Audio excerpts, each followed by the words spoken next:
السلام علیکم ورحمۃ اللہ وبرکاتہ۔ سامعین، خواتین و حضرات، امید ہے کہ آپ سب خیریت سے ہوں گے اور اللہ تبارک و تعالیٰ سے دعا ہے کہ اللہ تعالیٰ آپ کو ہمیشہ خوش رکھے۔ جلدی سے کمنٹ باکس میں آمین لکھ دیجئے تاکہ آپ کے حق میں بھی یہ دعا قبول و منظور ہو جائے اور آپ کے لیے نفع کا ذریعہ بن جائے۔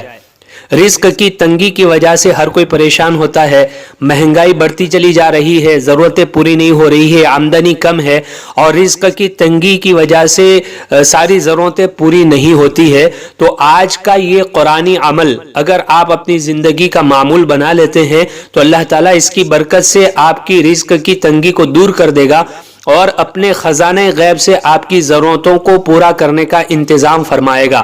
ایک بہت بڑے اللہ والے گزرے ہیں جن کا نام ہے مولانا شاہ عبد الغنی پھولپوری رحمۃ اللہ علیہ۔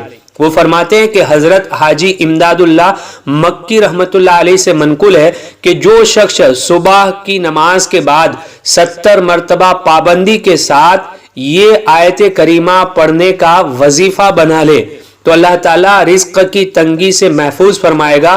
اور حضرت فرماتے ہیں کہ بہت ہی مجرب عمل ہے اور اللہ تعالیٰ اس پر فراخی رزق کے دروازے کھول دیتے ہیں۔ تو قرآن پاک کی یہ آیت میں آپ کو پڑھ کے بتا رہا ہوں، اسکرین پر بھی آپ کو ہندی اور عربی میں دکھائی جا رہی ہے، آپ وہاں سے یاد کر سکتے ہیں۔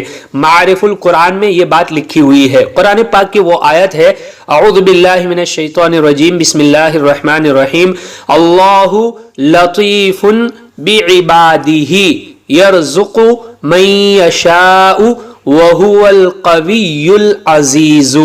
یہ قرآن پاک کی آیت ہے، اس کو روزانہ فجر میں 70 مرتبہ پابندی کے ساتھ پڑھنا ہے اور اس کو اپنی زندگی کا معمول بنا لینا ہے۔ خود آپ اس آیت کریمہ کا معجزہ اپنی آنکھوں سے دیکھیں گے، ایسی جگہ سے اللہ روزی عطا کرے گا کہ آپ کا وہم و گمان بھی نہیں ہوگا، آپ کے رزق میں فراخی ہوگی اور رزق کی تنگی دور کی جائے گی۔ اپنے آپ سے کیجئے ڈھیر سارا پیار، رب کائنات سے دعا ہے وہ آپ کو رکھے ہمیشہ خوشحال۔